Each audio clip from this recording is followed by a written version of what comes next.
Assalamualaikum warahmatullahi wabarakatuh. Salam sejahtera bagi kita semua. Perkenalkan saya Zulkarnain, PNS di Inspektorat Daerah Kabupaten Batanghari yang menjabat sebagai Inspektur Pembantu Wilayah 4. Pada kesempatan ini saya ingin memberikan penyuluhan tentang korupsi dan pencegahannya. Korupsi merupakan ancaman real dan potensial bagi berlangsungnya pembangunan. Korupsi di Indonesia telah menjadi kejahatan yang luar biasa sehingga menjangkiti sistem kekuasaan secara terstruktur, sistemik, dan masif. Oleh sebab itu, maka diharapkan komitmen seluruh komponen bangsa, baik penyelenggara negara, pegawai negeri, maupun masyarakat luas untuk mencegah korupsi. Untuk mencegah korupsi tersebut, kiranya kita perlu memahami apa itu korupsi dan upaya apa yang akan kita lakukan untuk mencegah korupsi tersebut. Berikut ini akan saya uraikan secara singkat tentang korupsi dan upaya pencegahannya. Pengertian korupsi. Korupsi adalah perilaku pejabat publik, baik itu politikus maupun pegawai negeri, yang memperkaya diri atau orang lain secara tidak wajar dan tidak sah, yaitu dengan menyalahgunakan kekuasaan publik yang dipercayakan kepada mereka. Korupsi juga diartikan sebagai perbuatan buruk dan curang yang dilakukan oleh pejabat publik yang mengakibatkan kerugian negara. Contoh korupsi diantaranya penggelapan anggaran, suap untuk mendapatkan jabatan, menerima hadiah yang tidak sah, pungutan liar, pemerasan, dan lain-lain. Mengapa orang melakukan korupsi? Orang melakukan korupsi dipengaruhi oleh beberapa faktor, yaitu faktor internal dan faktor eksternal. Faktor internal yaitu dari dalam diri individu, seperti sifat tamak dan rakus, gaya hidup yang konsumtif, apa-apa selalu dengan membeli, moral yang kurang kuat, seperti tidak taat agama, suka mabuk, pelacuran, dan judi.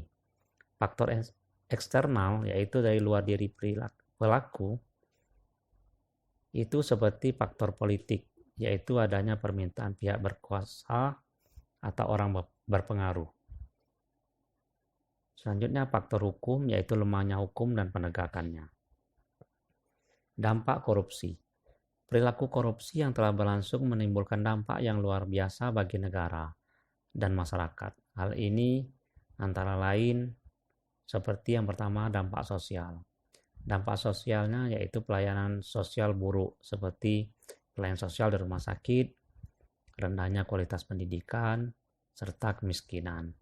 Kedua, dampak terhadap ekonomi, seperti banyaknya pengangguran, ekonomi biaya tinggi, harga barang mahal, serta petani menjual hasil pertaniannya murah. Ketiga, dampak terhadap birokrasi. Dampak terhadap birokrasi yaitu terjadinya birokrasi yang buruk, sehingga hilangnya kepercayaan publik. Keempat, dampak terhadap politik dan demokrasi, yaitu seperti terpilihnya orang yang tidak berkualitas.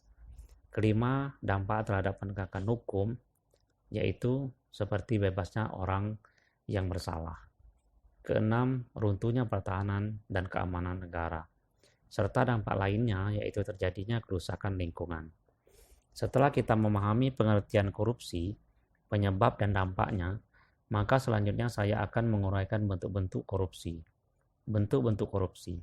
Menurut Undang-Undang Nomor 31 Tahun 1999 tentang pemberantasan tindak pidana korupsi, yang sebagaimana diubah dengan Undang-Undang Nomor 20 Tahun 2001, sebanyak 13 pasal menjelaskan bentuk-bentuk korupsi di Indonesia yang dapat dilakukan penindakan terhadapnya. Dari pasal-pasal tersebut, korupsi dirinci lebih lanjut ke dalam 30 bentuk tindak pidana korupsi. Ke-30 bentuk tindak pidana korupsi tersebut pada dasarnya dapat dikelompokkan menjadi 7 kelompok. Adapun pengelompokannya adalah yang pertama, perbuatan yang merugikan negara.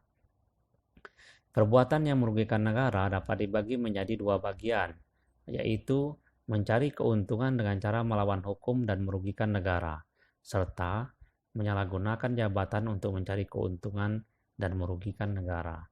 Kedua, pemerasan. Pemerasan adalah tindakan yang dilakukan oleh pegawai negeri atau penyelenggara negara untuk menguntungkan diri sendiri atau orang lain secara melawan hukum atau dengan menyalahgunakan kekuasaannya dengan memaksa seorang memberikan sesuatu, membayar atau menerima pembayaran dengan potongan atau untuk mengerjakan sesuatu bagi dirinya sendiri, Pemerasan ini seperti pungutan liar. Ketiga, penggelapan dalam jabatan. Kategori ini sering juga dimaksud sebagai penyalahgunaan jabatan, yakni tindakan seseorang pejabat pemerintah yang dengan kekuasaan yang dimilikinya melakukan penggelapan laporan keuangan, menghilangkan barang bukti, atau membiarkan orang lain menghancurkan barang bukti yang bertujuan untuk menguntungkan diri sendiri dengan jalan merugikan negara. Keempat, perbuatan curang. Perbuatan curang ini biasanya terjadi di proyek-proyek pemerintahan seperti pemborong, pengawas proyek, dan lain-lain yang melakukan kecurangan dalam pengadaan atau pembelian barang yang mengakibatkan kerugian bagi negara. 5. Benturan kepentingan dalam pengadaan. Pengadaan adalah kegiatan yang bertujuan untuk menghadirkan barang atau jasa yang dibutuhkan oleh instansi. Di sini panitia pengadaan memenangkan perusahaan miliknya atau kroninya dalam proses lelang. Keenam, suap. Suap adalah semua bentuk tindakan pemberian uang atau menerima uang dilakukan oleh siapapun, baik itu perorangan atau badan hukum, korporasi yang tujuannya adalah untuk meloloskan keinginan seseorang, atau korporasi. Misalnya suap untuk menambahkan jabatan, serta suap mendapatkan izin pertambangan dan lain-lain. Ketujuh, gratifikasi. Yang dimaksud dengan korupsi jenis ini adalah pemberian hadiah yang diterima oleh pegawai negeri atau penyelenggara negara yang bertentangan dengan tugas dan kewajibannya. Gratifikasi dapat berupa uang, barang, diskon, pinjaman tanpa bunga, tiket pesawat, biaya pengobatan, serta fasilitas-fasilitas lainnya. Selanjutnya, hukuman bagi pelaku korupsi. Bagi mereka yang melakukan korupsi, negara telah menetapkan hukuman dalam Undang-Undang Nomor 31 Tahun 1999 Pasal 2. Apabila terbukti, mereka diberikan hukuman dipidana seumur hidup, penjara paling singkat 4 tahun, dan paling lama 20 tahun, serta denda paling rendah 200 juta dan paling tinggi 1 miliar rupiah. Selain hukuman pengadilan, seseorang yang melakukan korupsi akan menerima hukuman masyarakat, dan tentu saja dari Anda yang anti korupsi. Upaya mencegah korupsi. Untuk melakukan upaya pencegahan terhadap korupsi, maka jalur pencegahan diri dan lingkungan merupakan jalur yang ampuh. Ada 3 upaya yang dapat dilakukan untuk jalur pencegahan diri dan lingkungan. Ketiganya merupakan suatu rangkaian keterkaitan yang kuat. Ketiganya adalah, yang pertama, dari dalam diri pribadi. Diri pribadi adalah pusat tindakan di mana seluruh tindakan seseorang untuk melakukan sesuatu berpangkal dari dalam diri pribadinya. Untuk mencegah korupsi, maka seseorang harus menjadi pribadi yang berintegritas, yaitu pribadi yang mengikuti isi hati yang paling dalam dan mengikuti aturan perundang-undangan yang berlaku. Kedua, mengajak orang lain untuk tidak melakukan korupsi. Upaya yang bisa dilakukan dalam rangka mengajak orang lain untuk tidak korupsi diantaranya adalah membuat kegiatan penyuluhan anti korupsi, memberikan ceramah tentang korupsi, memasang spanduk atau banner tentang korupsi. Ketiga, melaporkan perbuatan korupsi.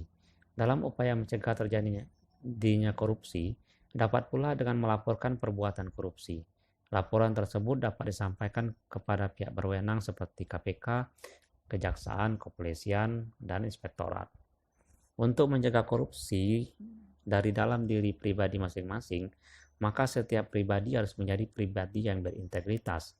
Pribadi yang berintegritas tersebut yaitu pribadi yang jujur, yaitu menyampaikan yang sebenarnya atau apa adanya tanpa ada yang ditutupi. Disiplin, yaitu mentaati segala norma dan aturan yang berlaku. Peduli, yaitu ikut merasakan dan membantu setiap permasalahan orang lain. Bertanggung jawab terhadap segala perbuatan dan tindakan yang dilakukan.